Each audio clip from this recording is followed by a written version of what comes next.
Family સ્વાગત છે મારા નવા લોકો. કેમ છો તમે બધા? અત્યારમાં છે ને મને ટાઈમ મળ્યો તો હું વ્લોગ બનાવવા આવ્યો અને એમાંય તે વરસાદ એ કુદરત કા કરિશ્મા છે. હવે આને કાંઈ આપણા હાથમાં તો કંઈ છે નહીં, એટલે ગમે ત્યારે વરસાદ આવે. માનસી બેન અત્યારમાં કપડાં લે છે કે મારે છે ને સીપિયા કાઢવાના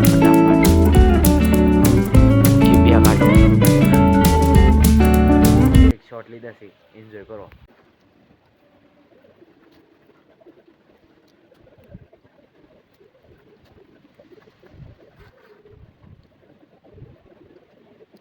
ફેમિલી માનસીબેને કામ દીધું હતું એ થઈ ગયું છે કમ્પ્લીટ. હવે વાતાવરણ રેડી મસ્ત થઈ ગયું છે અને વરસાદ આવે છે. અત્યારે તમને દેખાતું છે તો અહીંયા છાંટા પડે, ફટાફટ મોટા છાંટા હોવા મળ્યા છે.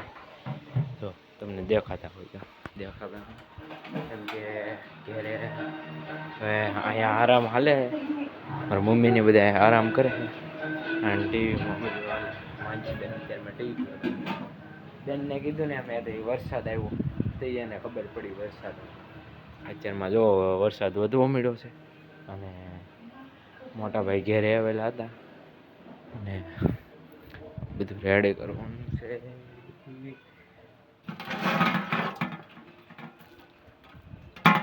બધું રેડી કરવું પડે.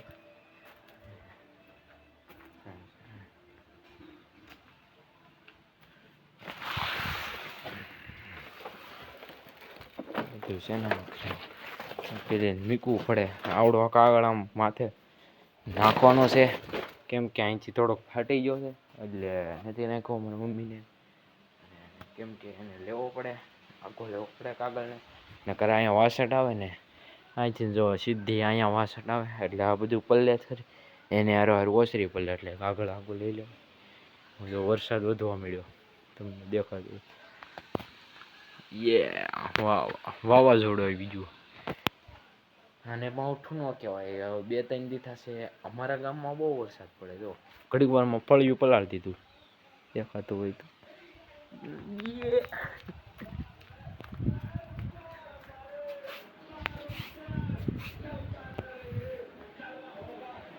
લો કામ કમ્પ્લીટ થઈ ગયું એટલે સિરિયલ જોવા બેસી જવાનું. વાહ,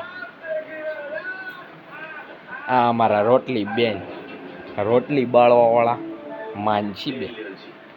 જો ટીવી જોવા બેસી જાય બસ, બીજું કાંઈ કામ નહીં. જો વરસાદ વધી ગયો, ટાઢો મસ્ત પવન આવે, ટાઢ હોવા મળી છે. આવ્યો અમારા ગામમાં છે ને આ ત્રીજીની ચોથી વાર અને 5મી વાર વરસાદ પડી ગયો. આવ્યો વધ મારે નાવું છે. વરસાદ હવે આવે ને એટલે મારે નાવું છે. ઘણા મારા મમ્મીને બધા એમ કહેતા, બા ને બધા એમ કહેતા હોય વરસાદ આવે ને એટલે પહેલા વરસાદમાં નાઈ ઢીલા પડી જાય. એટલે અમારે ઢીલા પડી જાય એમ કે, માંદા પડી જાય ને બીમાર પડી જાય એમ ના કે, ઢીલા પડી જાય ને એમ. અને આવ્યો જો થોડો વધો મળ્યો, આખું ફળિયું પલાળી દીધું. મારે નાવા જવાનું છે.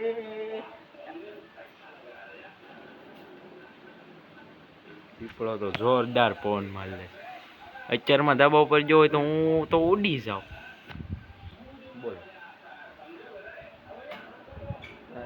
ફેમિલી, હજી થોડો વરસાદ આવે છે આપણે એક વખત આમ પ્રેમ આળા મળી આ મજા આવવાની છે. વરસાદ પણ હજી થોડુંક વધે ને એટલે આપણે નાવા જાય. બાકી હવે આપણે વીએ આપણે જગ્યાએ માનસીબેને બધે કપડાં અહીંયા જ નાખી દીધા. ગોદડું આપણું પડ્યું છે અને હવે આપણે લઈ જવાનું છે આપણે જગ્યાએ. ફાસ્ટ થાય ને એટલે આપણે વયું જવાનું છે સીધું. ના ઘડીક વાર બેઠો તો અને માનસીબેનનો ઓર્ડર આવી ગયો. અહીંયા ઘડીક વાર કોઈ બેહવા નથી દેતું. માનસીબેન કે મારે ભાગ ખાવો છે એટલે મારે દુકાને ભાગ લેવાનો. તો ફેમિલી તમે બ્લોગમાં કન્ટિન્યુ બનાવી રહેજો. હું ગાયમ કા લઈને ભાગ લઈને બી આવું ગાય કા. તો ફેમિલી હું લઈને આવ્યો છું ભાગ ચંપાવેલી કાઠિયા ને સિંગ ભૈયા. એટલે માનસીબેન ભાગ મંગાવ્યો. મને ખવડાવતા તો જ ભાગ મળતા, નકર નહીં મળતા. એ તો હું લેવા જ ગયો હતો એટલે મારે મને ખવડાવવા પડે ને. જો મારા મોટા ભાઈ જો અત્યારમાં વરસાદમાં પેલી થોડીક ભૂખ લાગી ગઈ છે એટલે હું નાસ્તો કરી લઉં. પેલી વાતાવરણ તો મસ્ત થઈ ગયું પણ આપણે સપનું જોયું હતું એ તો પૂરું ન થયું કે વરસાદ આવે તો હું ના એ બધું તો કાંઈ થયું નહીં. અને મેં મસ્ત મસ્ત નાસ્તો કરી લીધો છે અને વરસાદ આવ્યો અને ઊભો રહી ગયો. આને વરસાદ આવ્યો એમ ન કહેવાય, આને તો નાનો તો માવઠો આવ્યો એમ કહેવાય. એટલે જો વરસાદ ઊભો રહી ગયો છે, બધું પલાળીને વહી ગયો. એટલે 4 દીથા વરસાદ તો એક ધારો આવે છે એટલે વ્લોગ બહુ લાંબો થતો જાય છે. એટલે હમણે ઘડીક વાર અત્યારમાં દિયાચમાં થવા આવ્યો છે એટલે આવું બધે લાઇટનો પ્રોબ્લેમ થાય એટલે છે ને ફોનમાં થોડુંક ઓછું ચાર્જર છે એટલે ફોનને ચાર્જરમાં મેકવો પડશે. એટલે બ્લોગ બહુ લાંબો થતો જાય છે. એટલે આશા છે કે આજનો બ્લોગ તમને ગમ્યો હોય તો like comment share subscribe follow કરવાનું ભૂલતા નહીં. બાકી મોરે બ્લોગ માટે શું કરવાનું, સબસ્ક્રાઈબ કરો, સબસ્ક્રાઈબ કરી દઈએ.